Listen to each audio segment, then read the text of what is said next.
Namaste students, I am Dr. Aziz Mohammed Khan from Department of Food and Biotechnology, Jyoti Vidyapeeth, Women's University. Today I am going to discuss about the topic innate immunity and the second line of defense system of the immune immunity.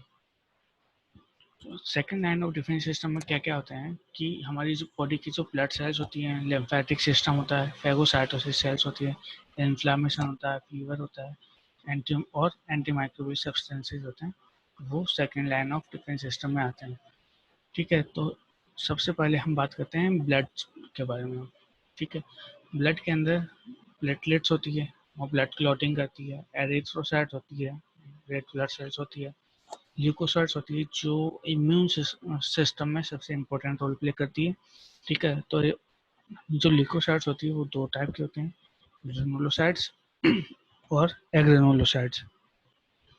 Granulocytes वो होते हैं जिनके पास में visible granules होते हैं और एग्रेनुलोसाइट्स वो होते हैं जिनके ग्रेनुल्स विजिबल नहीं होते हैं। तो न्यूट्रोफिल्स जो ग्रेनुलोसाइट्स है वो तीन टाइप के होते हैं, न्यूट्रोफिल्स, बेसोफिल्स और यूजिनोफिल्स। तो न्यूट्रोफिल्स जो होते हैं वो 60 to 70% ऑफ टोटल ल्यूकोसाइट्स होते हैं और इनका काम होता है फेगोसाइटोसिस। फेगोसाइटोसिस क्या होता है वो अभी हम आगे डिस्कस करेंगे। बेसोफिल्स जो होता है उनका काम होता है हिस्टामिन, एक साइटोकाइन होते हैं, वो हिस्टामिन रिलीज करते हैं जिससे इन्फ्लेमेटरी एक्शन होता है। उसके बाद में यूजिनोफिल्स होते हैं, उनका काम भी होता है फेगोसाइटोसिस। ठीक है, अब बात करते हैं एग्रेनुलोसाइट्स की। एग्रेनुलोसाइट्स में होते हैं मोनोसाइट्स।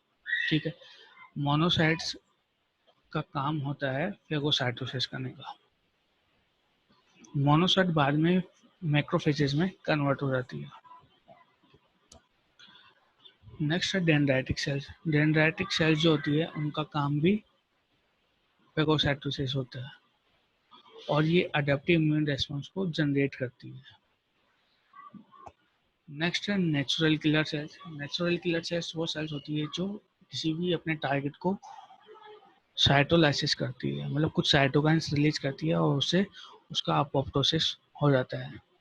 ठीक है, और नेक्स्ट है टी सेल्स। टी सेल्स वो होती है जो cell mediated immune response generate करती है, जो third line of defence system में आता है। और बी सेल्स वो होती है जो एंटीबॉडी जनरेट करती है। प्लेटलेट्स वो होती है जो ब्लड क्लॉटिंग करते हैं। ब्लड क्लॉटिंग से भी हमारी बॉडी में डिफेंस सिस्टम होता है।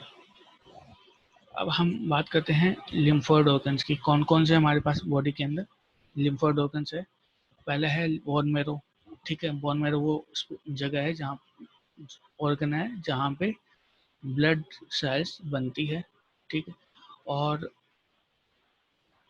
ओरिजिनेट वहीं पर होती है, जैसे वो बी सेल्स होती है, टी सेल्स होती है, वो बोन मैरो के अंदर ही ओरिजिन होती है। थाइमस वो जगह है जहाँ पे टी सेल्स होती है वो मैच्योर होती है। ठीक है, नेक्स्ट है स्प्लीन। स्प्लीन वो ऑर्गन है जहाँ पे इम्यून रेस्पॉन्स जनरेट होता है और जब कोई भी एंटीबॉडी आइसोलेट करनी होती है वो हम स्प्लीन से करते हैं। नेक्स्ट है लिम्फेटिक सिस्टम। लिम्फेटिक सिस्टम वो होता है जो हमारे बॉडी के लिम्फ नोड्स में होते हैं। ठीक है, और ये पैथोजन को, जो भी पैथोजन होता है वो या जो भी सेल्स जो पैथोजन को कैप्चर करती है वो लिम्फ नोड्स की तरफ मूव करती है। और लिम्फ जो होता है वो कंप्लीटली बॉडी के अंदर ट्रेवल करता रहता है ताकि इन्फेक्शन का पता चल पाए कि कहाँ पर इन्फेक्शन होता है। जैसे पुलिस पेट्रोलिंग करती है वैसे ही जो लिम्फ होते हैं वो बॉडी के अंदर पेट्रोलिंग करते रहते हैं। नेक्स्ट है फेगोसाइटोसिस। फेगोसाइटोसिस एक प्रोसेस है जिसके अंदर जब कोई पैथोजन बॉडी के अंदर एंटर होता है तो उसको एंगल्फमेंट करना होता है। ठीक है, जैसे अमीबा करता है किसी फूड को इंटेक्ट करता है, उसी तरीके से ये फेगोसाइटिक सेल्स होती है वो कुछ पैथोजेंस को एंगल्फ कर लेती है। पैथोजन ही नहीं, उन सेल्स को भी एंगल्फ करती है जो उस पैथोजन से इन्फेक्ट हो गई होती है। ठीक है, तो इसकी जो प्रोसेस होती है वो क्या होती है कि सबसे पहले इनके पास में एक सूडोपोड्स होता है, ठीक है। ये अपना सूडोपोड्स को लंबा करते हैं और उस बैक्टीरिया को, उस माइक्रोब्स को अपने अंदर इनटेक कर लेती है, एंगल्फ कर लेती है, ठीक है। इस तरीके से वो अंदर आ जाता है, ठीक है। और अंदर आने के बाद में ये फेगोसोम बना लेता है।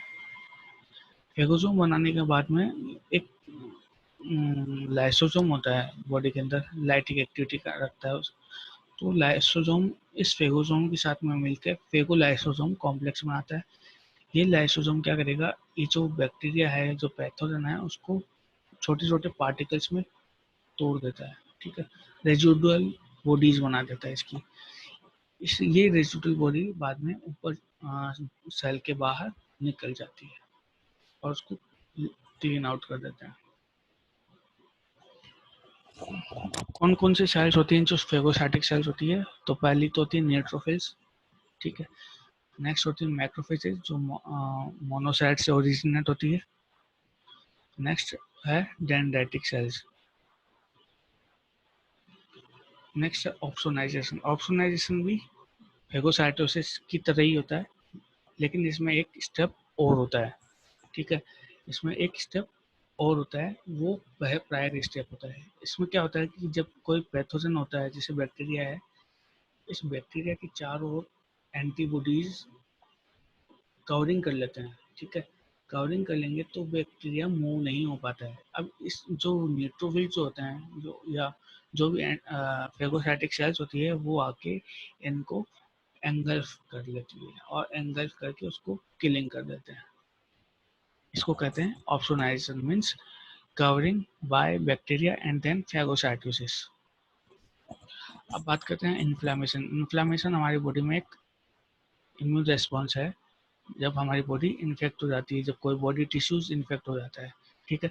तो इसकी कुछ कुछ स्टेप्स है, जैसे फर्स्ट है इन्फ्लामेशन ट्रिगर, फिर होता है वेसोडिलेशन, फिर माइग्रेशन या फेगोसाइटोसिस कहते हैं, या फिर और नेक्स्ट है टिश्यू रिपेयर।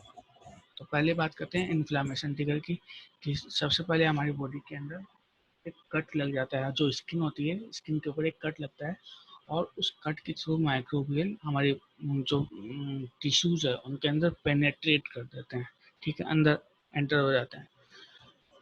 अब इससे बॉडी के अंदर इन्फ्लामेटरी मेडिएटर्स होते हैं, वो जनरेट हो जाते हैं, ठीक है। जहाँ से जो सेल्स, जो टिश्यूज डैमेज हुए हैं, वहाँ से इन्फ्लामेटरी मेडिएटर्स जनरेट होते हैं, जैसे हिस्टामिन, ठीक है, प्रोस्टाग्लैंडिन्स। ये क्या करते हैं, इन्फ्लामेटरी रिस्पॉन्स जनरेट करते हैं, ठीक है। इनका काम ही इन्फ्लामेशन करना होता है, तो इससे इन्फ्लामेशन होता है। अब उसका उससे ये जो इन्फ्लामेशन होता है, उससे हमारी जो बॉडी है उसको प्रोटेक्शन कैसे मिलता है? उसकी प्रोटेक्शन के लिए सबसे पहले तो नेक्स्ट स्टेप है वेसोडिलेशन। तो प्रोटेक्शन के लिए पहले तो यहाँ पे स्वेलिंग हो जाती है, जो टिश्यू जो डैमेज हुआ है वहाँ पे स्वेलिंग हो जाती है और बहुत ज़्यादा ब्लीडिंग होती है। ब्लीडिंग होने के बाद में यहाँ ब्लड क्लॉटिंग स्टार्ट हो जाती है, ब्लड क्लॉट हो जाते हैं, ठीक है। और ये एरिया डार्क येलो हो जाता है, ठीक है। और यहाँ पे जो ब्लड वेसल्स है, वहाँ पे ब्लड की बहुत ज़्यादा फ्लो होने लगता है, ठीक है। उसके बाद में फेगोसाइटोसिस होता है, जहाँ पे ये इन्फेक्शन हुआ है, जो ब्लड फ्लो हो रहा है, तो बॉडी के अंदर ये जो फेगोसाइटिक सेल्स आती है और उन सेल्स को और उस पैथोजन को, दोनों को फेगोसाइटोसिस कर देती है। जो सेल डैमेज हुई है और वो बैक्टीरिया या पैथोजन जो हमारी बॉडी के अंदर एंटर हुए, उन दोनों को ये सेल्स एंगल्फ कर लेती है और बॉडी से बाहर निकाल लेती है। जैसे यहाँ पे दिख रहा है, जैसे ये लिम्फ नोड से मूव होती है और ये फेगोसाइटोसिस करने लग जाती है। नेक्स्ट है फेगोसाइटोसिस के बाद में टिश्यू रिपेयर। अब हमारी बॉडी के अंदर जो पैथोजन आया वो तो चला गया, अब बॉडी का टिश्यू जो रिपेयर होता है, वो नेक्स्ट स्टेप है कि यहाँ पे सबसे पहले जो सेल जो डैमेज होती है, उन सेल्स की उन ब्रीचेज को पहले सील किया जाता है, ठीक है। और टिश्यूज जो होते हैं वो धीरे धीरे रीजनरेट होने लग जाते हैं, ठीक है। तो ये हमारी जो इन्फ्लामेशन की लास्ट स्टेप है, जिसमें बाद में कम्प्लीटली ठीक हो जाती है और ये टिश्यूज और सेल्स फिर से डिवाइड होके प्रोलिफरेट होके टिश्यू जो होता है वो कम्प्लीटली ठीक हो जाता है, रिपेयरिंग हो जाती है। तो नेक्स्ट टॉपिक है हमारा अडेप्टिव इम्यूनिटी, जो third line of defence system है।